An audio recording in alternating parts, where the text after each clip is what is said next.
influencer marketing, childhood trauma, fantasy novels, and a biography of one of my favorite childhood authors. What they all have in common is that those are the kinds of books I've been reading over the past several months. Welcome back to an update of what I've been reading. Welcome to Explore Your Enthusiasm, episode 243, with me, Tara Swiger.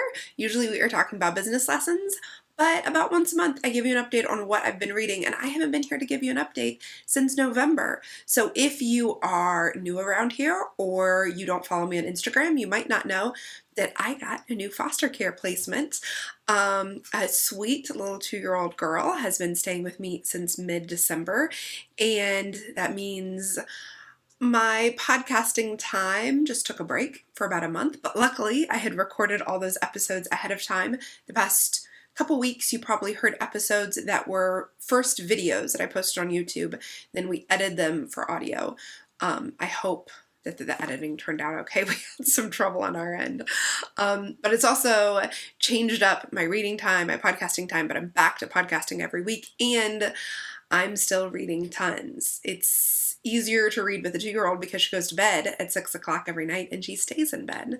And she also takes about an hour and a half nap every afternoon. That's usually not enough time for me to gather my wits about me and do much more of anything than wash dishes or read. So I have been doing a good amount of reading. This is just an update on the best, the stuff that I loved. I'm not going to go over everything because there are so many. You can find everything I read at Goodreads. I keep that updated along with my yearly goal. So in 2018, I read 135 books.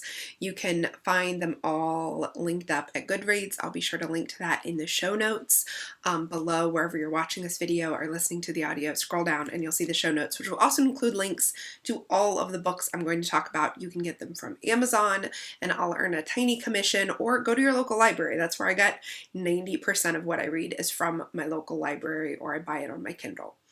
So one of the best books that I read in all of 2018 was The Deepest Well by Nadine Burke Harris. This book was actually recommended in one of my foster care classes. Well, actually, her TED Talk was recommended in one of my foster care classes, and I will link up her TED Talk in the show notes as well. Dr. Burke Harris's TED Talk about how childhood trauma affects your health into adulthood, and how we can help kids work through that. So this is an absolute must read for foster parents or any adoptive parents, no matter how you're adopting. And I think it's really useful for parents as well, because everybody I've talked to about this has told me they have adverse childhood experiences. I don't think I've yet met anyone who has less than a score of 1 or 2. Some of us have higher scores, like 6 or 7. It has a real impact on your health outcomes over the course of your life, no matter what kind of decisions you make. It can also really impact your relationships. So reading about that is helpful as a human being operating in the world. So I really, really recommend it. I actually did a whole video about kind of the outline of what it's about and why I think everybody should watch that. I'll link that video up in the show notes along with her TED Talk and the book. It's called The Deepest Well by Nadine Burke Harris, because I talked for like 30 minutes in that other YouTube video about why I love the book and what I learned from it and how you could use it in your life. I'm just going to let you go watch that if you want to learn more. If you have any interest in, or any knowledge of anybody, if you have any relationship with anybody who went through some adverse childhood experiences, check out The Deepest Well. Another book I absolutely loved that's in a totally different vein is the fantasy novel Children of Blood and Bone by Tomi Adeyemi. It is amazing. I actually just listened to her, the author, Tomi Adeyemi, talk about why, what the book is about. So, because I was like, I don't even know how to explain it, but it's a fantasy novel inspired by the author's West African heritage. So there's a lot of fantasy novels out there inspired by King Arthur's Round Table, or by Celtic legends, or by Norse legends. This is inspired by West African legends. So it's Really different from anything I've read. It's so powerful. I think you and the young women in your life are going to love it. It's the first in what will be a series, and I can't wait for the next ones to come out. I'm sure I'll be talking about it. It already has a movie deal, so I'm sure you'll be hearing lots more about it. Children of Blood and Bone by Tomi Adeyemi. Again, it's linked in the show notes. Speaking of young women, I watched the show Anne with an E on Netflix, and just watching the first few episodes reminded me how much I loved Anne of Green Gables as a kid. I read the novel Anne of Green Gables several times throughout my childhood, but I read all 8 of those books, all the Anne books, in like a big binge. I was a binge reader as a kid too. I think I was in between 10 and 12 because me and my best friend at the time decided we were kindred spirits. I was the chubby Diane and my friend was the Anne when we would play Anne of Green Gables. But they were so pivotal to my life and to my philosophy. I realized how much they impacted me. So I kind of went down this rabbit hole of researching the author, L.M. Montgomery, and there is this great book called House of Dreams, The Life of L.M. Montgomery by Liz Rosenberg. I've linked it up. It was total pleasure to read. It really gives you an insight into the author. She had a fascinating life for a woman at her time, and she had an interesting childhood. She had a really kind of interesting marriage. She experienced so many constraints as a woman and as a celebrated female author that it was really amazing. I was happy to see that the Anne books were really huge in her lifetime. Like, they were a big deal and she was celebrated for it, but that had its own challenges because she was a woman and there's a lot of things she couldn't do. So that's called House of Dreams, The Life of L.M. Montgomery. If you are obsessed with Anne of Green Gables, then you're going to want to read it. There's a lot of books about L.M., by the way, but this was the one I liked the best, by Liz Rosenberg. I also read a memoir called Educated by Tara Westover. By the way, for all of you who don't hear me say it at the beginning, I'm Tara, like star. But I'm not sure how this author pronounces her name. But Tara Westover, her book Educated has been recommended in like a million different places, so you very likely have already heard of it or have read it. If you have, I'd love to hear from you. It's a memoir of a woman who grew up in a kind of cultish, apocalyptic, totally out on their own. Like, she grew up completely removed from society. She wasn't allowed to go to school. Her parents didn't really educate her at home, and she ended up growing up and becoming an academic and studying at Oxford University. And she just talks about her childhood and the power of education in her life and the things that she didn't know. Like, she didn't even know about the Holocaust or the Civil Rights Movement. And then when she started to study that stuff, it kind of blew her world apart.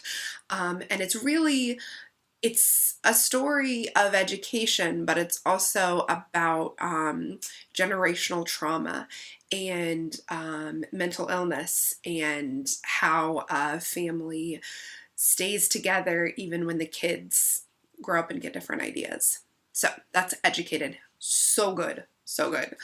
I also read, this is a business book for those of you who are interested in really growing your Instagram and becoming an influencer. The book Influencer, Building Your Personal Brand in the Age of Social Media by Brittany Hennessy is the best book I've read about it.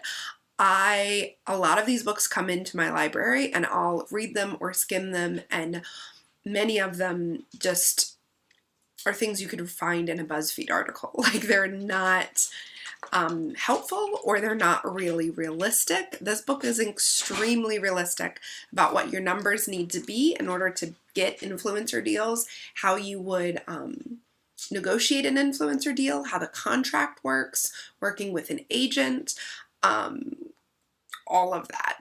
And it's not really about how to grow your social media. For that, I would check out my friend Sarah Tasker of Me and Orla. She has a podcast called authentic. And in that podcast, she shares a lot of tips for being great at Instagram. Plus, she interviews great Instagrammers. But if you are wondering what it's like to be an influencer or what you need to do, check out the book Influencer by Brittany Hennessy. Then I wanted to talk about 2 novels. So I read a lot more than 2 because novels are the perfect thing to read when you have absolutely no brain power. But 2 really stood out for me. First is 9 Perfect Strangers by Leanne Moriarty.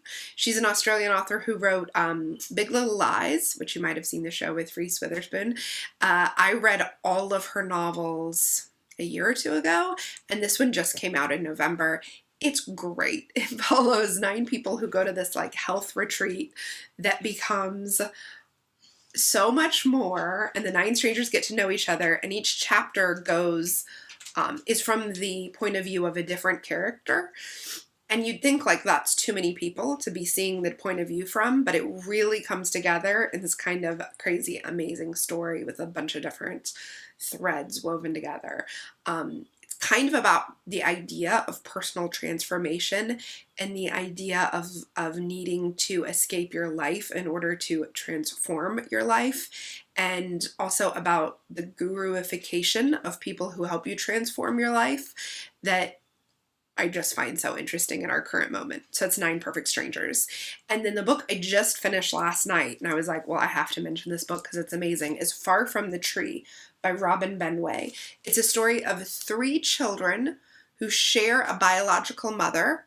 2 of the girls, the 2 girls have been adopted, and the son was entered into foster care. And you meet them all, and it's actually a lot like 9 Perfect Strangers in that each chapter's from a different person's perspective.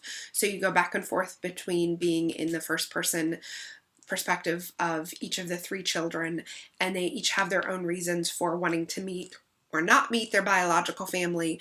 And as someone who's thought a lot about foster care and adoption and what adoptive kids go through, this book, so good. It's deep. It's not always fun, but it feels good when you finish it. I don't want to ruin it for you, but I was kind of surprised at the ending. And I mean, I cried my eyes out. I cry over anything, but this is just so good. I stayed up until like 2 a.m. last night finishing it, which is saying something because baby girl gets me up at 6 a.m. So I think she must have known I was up reading because she slept in today until 6:45. So those are the books I've been reading this winter. I will be back next month with an update from what I read in March. So I hope, not March, what I read in February. My days are all messed up. I would love to hear what you're reading. Please share it with me. You can screenshot your screen right now if you're listening to the podcast or watching the YouTube video, and share it over on Instagram on your stories. If you do, be sure to tag me. I'm at Tara Swiger. You can hashtag it, explore your enthusiasm, so the other listeners can see it and you all can get to know each other. And then come leave a comment on my Instagram post and tell me, what are you reading right now? What do you recommend that I read? And what are you loving? Thanks so much for listening, and have an enthusiastic, reading-filled week.